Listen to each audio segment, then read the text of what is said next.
Hello ভাই brother, কি অবস্থা, কেমন আছো? আমাদের প্রাণপ্রিয় শান্ত ভাই হাদি ভাইয়ের খুনির বিরুদ্ধে যে প্রতিবাদটি করেছে আসলেই অসাধারণ। এই কথাটি বলে শান্ত ভাই সকলের মন কেড়ে নিল। আসলেই অসাধারণ।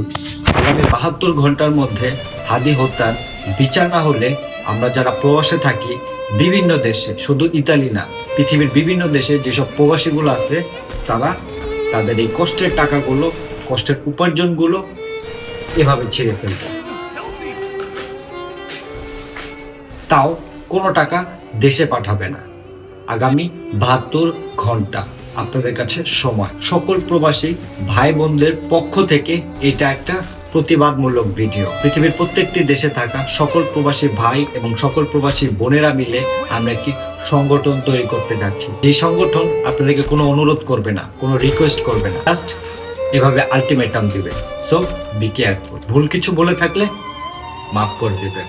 ৭২ ঘন্টা টাইম, জাস্ট ৭২ ঘন্টা। এই ৭২ ঘন্টার মধ্যে কোনো বিচার পাওয়া না গেলে সকল প্রবাসী ভাই বোনদের পাঠানো রেমিটেন্স শাটডাউন। ধন্যবাদ।